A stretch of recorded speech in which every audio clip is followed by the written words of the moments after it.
ఆ పక్కన వెళ్ళండి అన్న.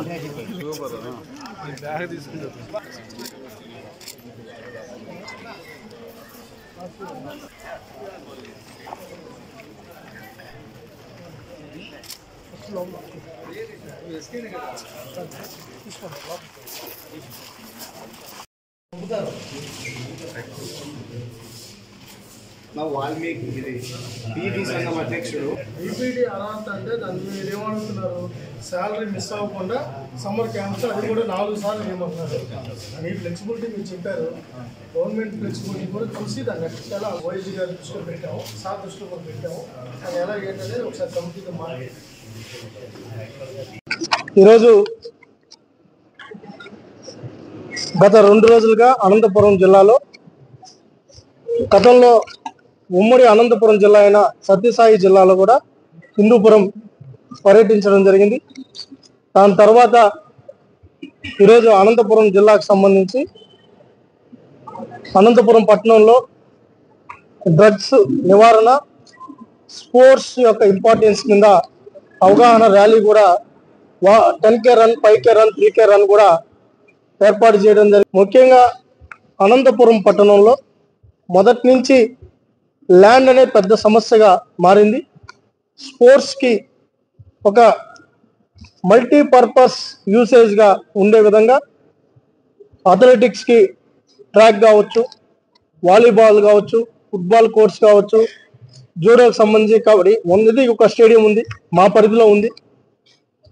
అయితే రాష్ట్ర స్థాయి, జాతీయ స్థాయి క్రీడాకారులు తయారు చేసేదానికి అనువైన స్థలం లేకపోవడం చాలా ఇబ్బందికరంగా ఉంది.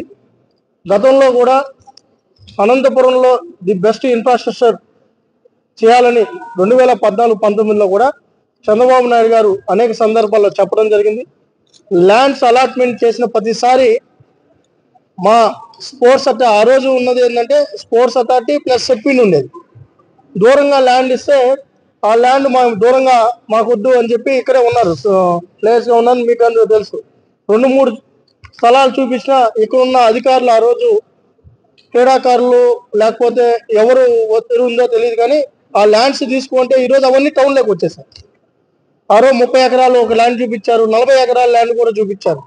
ఈరోజు బ్రహ్మాండంగా ఆ రోజు ఈరోజు ఆ ల్యాండ్ సిటీకి దగ్గరగా అయ్యేది, కానీ అది అవ్వలేకపోయింది, తీసుకోలేకపోయారు. ప్రభుత్వం ఇచ్చినా కూడా మన వాళ్ళు చొరవ చూపించలేకపోయారు. గతంలో 2014-19లో ప్రతి నియోజకవర్గానికి క్రీడా వికాస కేంద్రాలు ఉండాలి, మల్టీపర్పస్ యూజేజ్ ఉండాలని ఆ రోజు క్రీడా వికాస కేంద్రాలు చంద్రబాబు నాయుడు గారు ఆ రోజు 2,10,00,000, కొన్ని చోట్ల 3 కోట్లు కూడా గ్రీన్ ఫీల్డ్.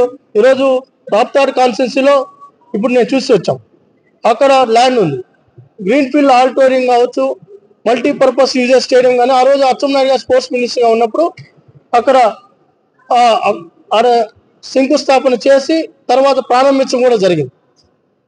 అలానే మిగతా మడకసిర కావచ్చు, అదేవిధంగా ఈ పార్లమెంట్ పరిధిలో ఉరవకొండ కావచ్చు, అంటే ఉమ్మడి జిల్లాలో గుంతకల్లు, రాయదుర్గం, తాడిపత్రి, ఉరవకొండ, కల్లూరు, దాంతోపాటు కళ్యాణదుర్గం, సింగనమల్ల, నారపల. ఇది మరీ దారుణం. సింగనమల్ల అయితే క్యాన్సిలే చేసేసారు. ఇవన్నీ కూడా ఆ రోజు దాదాపు ఈ జిల్లాకు సంబంధించి